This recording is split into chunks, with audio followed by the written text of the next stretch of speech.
Hi everybody. आज की class बहुत ही इंटरेस्टिंग है क्योंकि आज हम सीखने जा रहे हैं facts about the English language.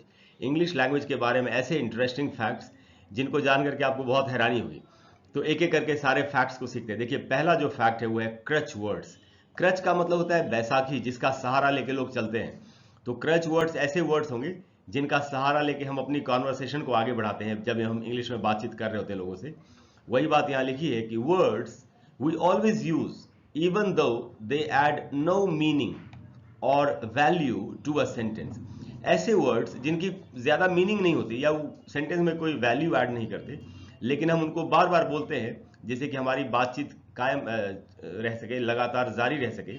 ऐसे वर्ड्स को ही क्रच वर्ड्स कहा जाता है। तो ये कौन से वर्ड्स हैं? तो ये जो वर्ड्स हैं दोस्तों यहाँ नीचे लिखे हुए हैं, लाइक या एक्चुअली या ऑनेस्टली या basically are commonly used as crutch words. ये जो वर्ड्स हैं यही क्रच वर्ड्स की तरह इस्तेमाल होते हैं। आपने देखा ही होगा लाइक वर्ड का इस्तेमाल कितना हम लोग करते हैं। I was doing it like, और बीच में हम लाइक बोल देते बिना मतलब के। या एक्चुअली, ऑनेस्टली, बेसिकली, ये भी हम सेंटेंस की बिगिनिंग में, शुरुआत में अक्सर बोलते हैं। तो ये ऐसे वर्ड्स हैं जब हम ऐसे ही बोलते हैं जब इनकी कोई मीनिंग नहीं होती, इसलिए इनको क्रच वर्ड्स कहा गया। जो दूसरा फैक्ट है वो है पैनग्राम सेंटेंस। पैनग्राम सेंटेंस क्या होता होगा? देखिए लिखा है, अ पैनग्राम sentence is one that contains every letter in the language। एक पैनग्राम सेंटेंस वो सेंटेंस होगा जिसमें इंग्लिश लैंग्वेज में जो अल्फाबेट है, जिसमें ए से लेकर के जेड तक 26 लेटर्स हैं, वो सारे ही लेटर्स इस सेंटेंस में होते हैं। जैसे उसका एग्जाम्पल है नीचे, the quick brown fox jumps over the lazy dog. अगर आप इस सेंटेंस को ध्यान से देखेंगे तो इस सेंटेंस में इंग्लिश अल्फाबेट के सारे लेटर्स हैं, ए से लेकर के जेड तक। The quick brown fox jumps over the lazy dog. थोड़े से और फैक्ट सीखते हैं। देखिए, फैक्ट नंबर 3 है कि the shortest, oldest and most commonly used word is I. English language में जो सबसे छोटा, सबसे पुराना और सबसे ज्यादा यूज होने वाला वर्ड है वो है आई, जिसका मतलब होता है मैं। तो हम सभी लोग अपने बारे में बात करना चाहते हैं, इसीलिए हम लोग आई वर्ड का सबसे ज्यादा इस्तेमाल करते हैं। देखिए नंबर 4 कितना इंटरेस्टिंग है। नंबर 4 में कहा जा रहा है कि a new word is added to the dictionary every 2 hours. हर 2 घंटे पर इंग्लिश की डिक्शनरी में, ऑक्सफर्ड डिक्शनरी में, एक नया वर्ड जुड़ता है। यानी इंग्लिश लैंग्वेज में हर दो घंटे के बाद एक नया वर्ड शामिल होता है। तो अभी इंग्लिश लैंग्वेज में 5.5 लाख से भी ज्यादा वर्ड्स हैं, और चूंकि हर 2 घंटे पर एक नया वर्ड जुड़ रहा है, इसीलिए ये संख्या बढ़ती ही जा रही है। नंबर 5 जो है ये भी बहुत ही इंटरेस्टिंग है। ये है, go is the shortest correct sentence in English. English language में सबसे छोटा जो और जो बिल्कुल करेक्ट सेंटेंस है वो है गो। जैसे हम कई बार बोलते हैं ना लोगों को जाओ, तो हम बोलते हैं सिर्फ गो। तो ये अपने आप में एक सेंटेंस है और ये बिल्कुल करेक्ट भी है ग्रामेटिकली। नंबर 6 जो है दोस्तों, वो वहां कहा जा रहा है कि the most common adjective used in English is good. बहुत सारे एडजेक्टिव्स इंग्लिश लैंग्वेज में, बहुत सारे विशेषण हैं। इनमें जो सबसे ज्यादा हम लोग इस्तेमाल करते हैं बोलने में वो है गुड। गुड का इस्तेमाल हम बहुत ज्यादा, सबसे ज्यादा करते हैं। नंबर 7 बहुत ही इंटरेस्टिंग फैक्ट है, लैंग्वेज ऑफ द एयर। यहां लिखा है दोस्तों कि all the pilots have to identify themselves in English while flying regardless of their origin. कि अगर हवा में प्लेन कोई भी पायलट उड़ा रहा हो, तो चाहे वो किसी भी कंट्री का हो, अगर उसको किसी से बात करनी है, यानी कि किसी दूसरे प्लेन के पायलट से बात करनी है, या एयर कंट्रोल टावर से बात करनी है, एयरपोर्ट पर बात करनी है, तो उसको हमेशा इंग्लिश में बात करनी पड़ेगी। ऐसा ही रूल है। तो हवा में भी इंग्लिश ही चल रही है। और थोड़े से फैक्ट सीखते हैं। नंबर 8 है, देखिए ये बहुत ही इंटरेस्टिंग है। यहाँ लिखा है कि the original name for butterfly was flutter by. आज की डेट में जिसको हम बटरफ्लाई बोलते हैं, जिसका मतलब तितली होता है, उसको एक्चुअली पहले फ्लटर बाय बोला जाता था, जो बाद में बदल के बटरफ्लाई हो गया।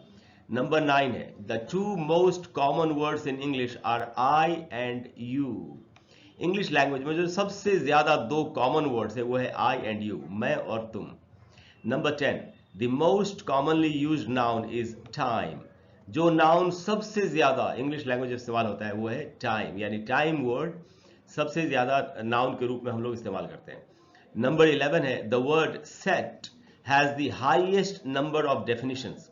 सेट वर्ड जो है इसकी सबसे ज्यादा परिभाषाएं, यानी सबसे ज्यादा मीनिंग इंग्लिश लैंग्वेज में है। नंबर 12 है, month, orange, silver and purple. ये जो चारों वर्ड्स है, month, orange, silver and purple, do not rhyme with any other word. ये चारों वर्ड्स किसी भी दूसरे वर्ड से राइम नहीं करते, यानी अगर आपको इनको किसी कविता में ऐसे पोम में लिखना हो तो आपको राइमिंग करने में दिक्कत होगी, क्योंकि ये वर्ड्स किसी और वर्ड्स के साथ राइम नहीं करते। थोड़े से और फैक्ट्स देखते हैं। नंबर 13, या देखिए बहुत कमाल की बात है, over 80% information stored on computers world wide is in English. पूरी दुनिया में जितने भी कंप्यूटर्स पर जितनी भी जानकारी है, उसमें से 80% से भी ज्यादा जानकारी, ज्यादा इंफॉर्मेशन इंग्लिश में है। Number 14, English is the official language of 67 countries. English language जो है वो 67 कंट्रीज की ऑफिशियल लैंग्वेज है, यानी 67 कंट्रीज में ऑफिशियली इंग्लिश लैंग्वेज में कामकाज होता है सारा का सारा। नंबर 15 देखिए कितना बहुत ही इंटरेस्टिंग है। The word goodbye originally comes from an old English phrase meaning God be with you. Goodbye जो हम बोलते हैं किसी को बाय बोलने के लिए, तो एक्चुअली ये पहले होता था गॉड बी विद यू, कि भगवान आपका साथ दे, अल्लाह आपका साथ दे, ऐसा था इसका मीनिंग। बाद में गॉड बी विद यू से ये गुड बाय में बदल गया। Number 16, the first English dictionary was written in 1775। जो पहली इंग्लिश की डिक्शनरी लिखी गई थी वो 1755 में लिखी गई थी। और नंबर 17 देखिए कितना इंटरेस्टिंग है, the oldest English word that is still in use is town. वैसे तो इंग्लिश में बहुत पुराने वर्ड्स हैं, लेकिन जो सबसे पुराना इंग्लिश का वर्ड आज भी चल रहा है यूज में, वो है टाउन। अब देखिए नंबर 18 में क्या कहा जा रहा है, द वर्ड LOL। LOL का फुल फॉर्म होता है लाफ आउट लाउड। ये इंटरनेट स्लैंग है, इंटरनेट पर बहुत ज्यादा चलता है, हम सभी इसका यूज करते हैं।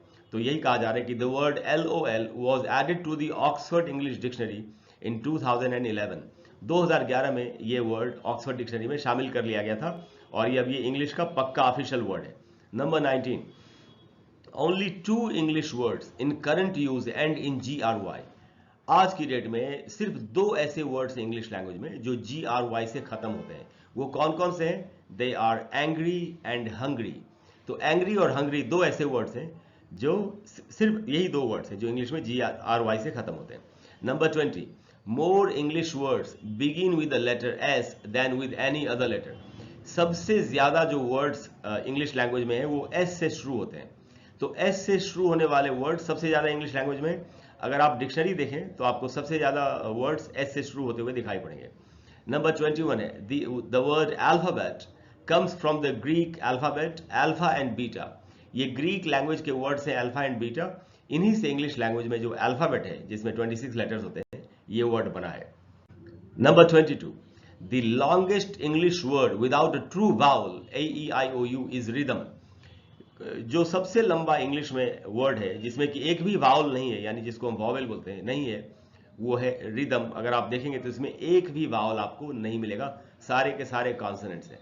Number 23, there are only 4 English words in common use ending in DOUS। सिर्फ 4 ऐसे वर्ड्स हैं इंग्लिश लैंग्वेज में जो DOUS से खत्म होते हैं, वो है hazardous, horrendous, stupendous and tremendous. तो ये सिर्फ 4 वर्ड्स DOUS से आज की डेट में इंग्लिश में खत्म होते हैं।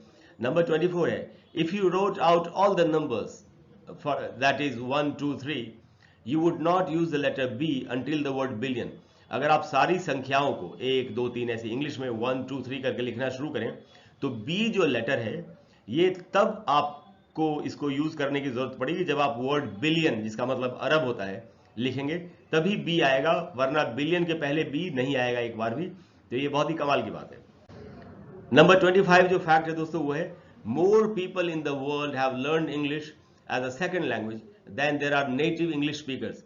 जिन लोगों की मदर टंग है इंग्लिश, मातृभाषा है इंग्लिश, उनसे ज्यादा आज की डेट में वो उन लोगों ने इंग्लिश सीख ली है जिनकी मातृभाषा इंग्लिश नहीं है, जो इंग्लिश को सेकंड लैंग्वेज की तरह इस्तेमाल करते हैं। यानी आज की डेट में इंग्लिश बोलने वालों की संख्या जो जिनकी ओरिजिनली इंग्लिश लैंग्वेज थी उनसे ज्यादा हो चुकी है। दोस्तों अगर आपको ये फैक्ट्स पसंद आए हो, आप आगे भी इस तरह की बातें जानना चाहते हो, तो आप जानते हैं मेरे चैनल का नाम है learn English online with Krishna. Please video को लाइक करें, चैनल को सब्सक्राइब करें, शेयर करें, बेल आइकॉन को हिट करके ऑल नोटिफिकेशंस को जरूर ऑन कर लें, जिससे कि मैं कभी भी कोई वीडियो डालूं तो आपके पास पहुंच जाए। Thank you very much.